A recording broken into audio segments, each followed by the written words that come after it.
बच्चों, आज शाम को मौसम देखो ख़राब हो गया, बूंदाबांदी होने लगी, फिर भी आप लोग आए हैं। इसका मतलब कि आप लोगों को यहाँ पर अच्छा लगता है। क्यों अच्छा लगता है? क्योंकि ये सत्संग है। आप लोग यहाँ आते हैं तो जो सत्संग में जाते हैं उनको क्या कहते हैं? सत्संगी कहते हैं, है ना। पिछली बार हमने चर्चा किया था स्वाभाविक जीवन यात्रा पर। इस बीच हमने कुछ पढ़ा है और कल न्यूज़ में देखा, एक विश्लेषण आ रहा था, बड़ा अजीब, मतलब उन्होंने अच्छी सूचना दी है। एक चौधरी करके हैं, मतलब पिछले हफ्ते कोटा में एक 18 साल का लड़का आत्महत्या कर लिया। क्यों? कि उसके माता पिता चाहते थे कि वो आईएएस बने या डॉक्टर बने या इंजीनियर बने, इसके लिए कोचिंग में भेजा था। और हम लोग स्वाभाविक जीवन यात्रा में जो बात कर रहे हैं वो ये कर रहे हैं कि जैसे अभी आप लोग पढ़ रहे हो, कोई 6वीं में है, कोई 8वीं में है, कोई 9वीं में है, तो ये एक तरीके से स्वाभाविक जीवन यात्रा है। और इस समय सबसे ज़्यादा आवश्यक है कि उस कक्षा में आप ज़्यादा से ज़्यादा ज्ञान अर्जित करने की कोशिश करें, और जो रिजल्ट आ जाए ठीक है, फिर अगले में जाओगे, इस तरह के आगे बढ़ते जाओगे और आगे चल कर के अपने आप आपको रास्ता मिलता चला जाएगा। ये तो बड़ा मुश्किल है कि ये लोग माँ बाप दूसरों को देख करके, अब आईएएस और आईपीएस और इस कंपटीशन में जो लोग बैठते हैं, वो बता रहे थे कि 10 लाख बच्चे बैठते हैं और 10 लाख बच्चों में से 1000 चुने जाते हैं। कितने? 1000। तो ये कितना संघर्षमय जीवन है ना। क्यों इतना अपना दिमाग खराब करें? ये तो माता पिताओं को भी समझना है, और आप लोग तो यहाँ से समझ लो कि हम सब स्वाभाविक जीवन यात्रा वाले हैं, कोई दिक्कत नहीं हुई। चाहे दिनेश जी हों, चाहे हम हों, या ये आपकी मैडम जो बता रही हैं आपको, तो बड़ा हमको मतलब, हालांकि हम जानते हैं कि एक कंपटीशन है, लेकिन 10 लाख में 1000 ही केवल चुने जाते हैं। कितना टेंशन फालतू में।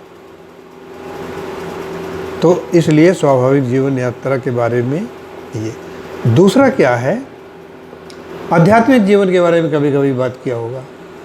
आध्यात्मिक जीवन का मतलब ये है कि आप हमेशा खुश रहें।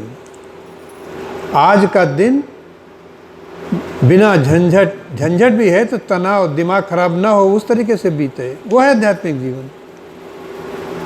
अब स्वाध्याय की बात हम करते हैं।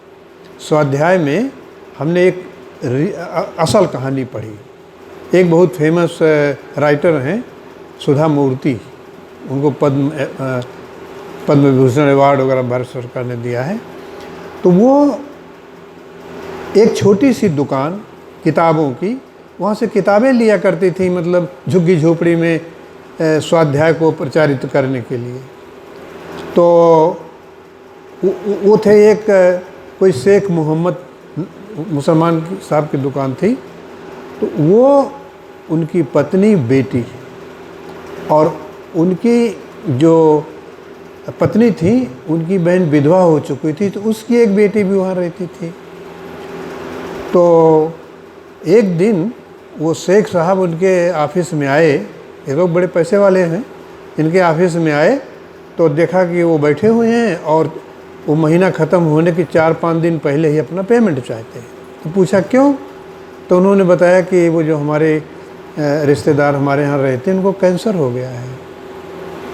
तो कहा कि पैसे की व्यवस्था आपने कर ली? तो उन्होंने कहा कि हाँ कर ली।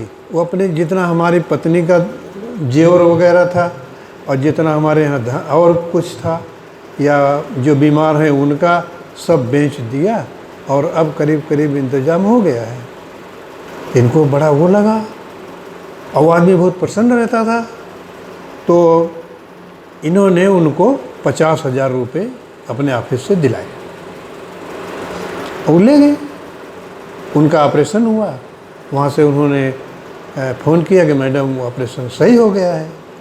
उसके बाद 15-20 रोज़ के बाद जब वो अस्पताल से आ गए, नहीं 15-20 रोज़ के बाद वो जो कैंसर जिसको हुआ था उस लड़की को ले करके वो आए मैडम से मिलने। तो इन्होंने पूछा कि कैसी हैं आपकी वो रिश्तेदार। तो कहे साहब वो तो 15 दिन हुआ वो मर गई, बची नहीं। तो इनको भी थोड़ा धक्का लगा। फिर उन्होंने उनको एक लिफाफा दिया। तो उन्होंने कहा इसमें क्या है? तो इसमें क्या है कि जो आपने पैसा दिया था उसमें से 57,000 रुपये ही हम खर्च कर पाए, ये 3,000 बच गए हैं, तो मैं वापस करने आया। ये है अध्यात्म की पराकाष्ठा, आध्यात्मिक जीवन। तभी कबीरदास ने कहा है कि साईं इतना दीजिए जामे कुटुंब समाज, दास भूखा न रहे अतिथि न भूखा जाए। अब इसको अगर देखो तो ऐसा जरूरी थोड़ो है कि आप झोपड़ी में रहेंगे, हैं भाई। जैसी व्यवस्था है, जैसी हमारी भाग्य है या हम कर्मठी हैं, पैसा आ रहा है उस हिसाब से रहेंगे। तो राजा जनक तो राजा थे, लेकिन वो आध्यात्मिक जीवन था उनका, विदेह कहे जाते थे। कबीरदास तो कहने का तात्पर्य ये है कि अननेसेसरी, बिना मतलब दूसरों की नकल करके जो हमारी क्षमता नहीं है उसके लिए हम प्रयास न करें। अब भला बताओ उस माँ बाप का क्या हालत होगी जिनको एक ही बेटा था और वो भी मतलब दूसरों की नकल करके उसको IAS बनाना चाहते थे। अब तो है ही नहीं है वो, अब क्या IAS बनाओगे? इसलिए बेटा ये स्वाभाविक जीवन यात्रा जो है ना वो समझने वाली बात है। इस पर हो सकता है कि हम बार बार आपको बताते रहें, और बताने से ज़्यादा तो आप लोगों को अपने खुद के स्वाध्याय से गाइडेंस मिलेगी, उससे तुम शिक्षित होगे। अब जैसे मान लो तुम्हारे यहाँ पेपर आता है, पेपर नहीं पढ़ते क्योंकि हम बहुत बिजी हैं, मत पढ़ो पेपर, लेकिन एक बार ग्लैंस थ्रो तो करो कि हेडिंग क्या है, ऐसे देख लिया। अगर कोई इसमें इंटरेस्टिंग आ गया कि उस लड़के ने टॉप किया या वो IAS में रिक्शे वाले का लड़का IAS सेलेक्ट हो गया, उसको ज़रूर पढ़ो। तो सिर्फ just glance throw, I am not telling कि आप टाइम वेस्ट करो पेपर पढ़ने के लिए। दूसरा, ये जो दूरदर्शन न्यूज आता है ना, टीवी सबके यहाँ है, कोई न कोई उसका समाचार बुलेटिन ज़रूर सुनो, न्यूज वाला 9 बजे आता है खास करके। तो उससे क्या होगा कि आपको देश दुनिया की खबर होगी। और ज़रूरी नहीं है कि कोई खबर तुम अंडरलाइन करो या लिख लो, वो आपके ज्ञान का वर्धन करेगा, उसी को जनरल नॉलेज कहते हैं। तो ठीक है, तो स्वाभाविक जीवन यात्रा में अगर मम्मी चाहती हैं कि तुम डॉक्टर बनो तो कहे हाँ मम्मी देखते हैं, ना कहो, लेकिन देखो अपनी क्षमता उसके अनुसार आगे बढ़ो। और हमने कहानी आपको बताई कबीरदास से लेकर के शेख साहब की और राजा जनक की। हम लोग जैसे हमारी जीवन यात्रा अगर हम कहेंगे तो वो तो साईं इतना दीजिए जामे कुटुंब समाज में तो हुई है। मतलब हम काम करते रहे, हमें उतना मिलता रहा जिसमें हमारा सब काम चल गया। दूसरे वाले ने अगर सुल्तानपुर में 4 मकान बना लिया है तो उसकी ज़रूरत क्या है? तुम्हें तो 2 ही कमरे की ज़रूरत है। तो स्वाभाविक जीवन यात्रा, और जो काम आपके सामने आज है उसको जितना बेस्ट पॉसिबल हो वो करना है। समझ गए बेटा? तो ये हमको इस हफ्ते की खुद की सीख थी। हम जानते तो थे ही कि मतलब बड़ा कड़ा कंपटीशन है, लेकिन हम क्यों IAS बनना चाहते हैं? अगर आप IAS बनने वाले IAS का जीवन देख लो, उनके पारिवारिक जीवन, तुम कभी IAS नहीं बनना चाहोगे। एक आध अपवाद होंगे, नहीं तो महाझंझट है, महाझंझट है।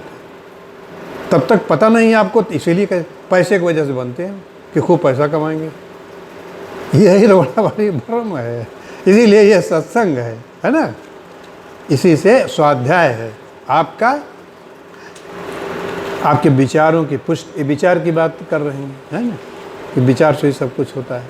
तो सही बात है, ये तो विज्ञान है, धीरे धीरे समझ में आएगा। All the best.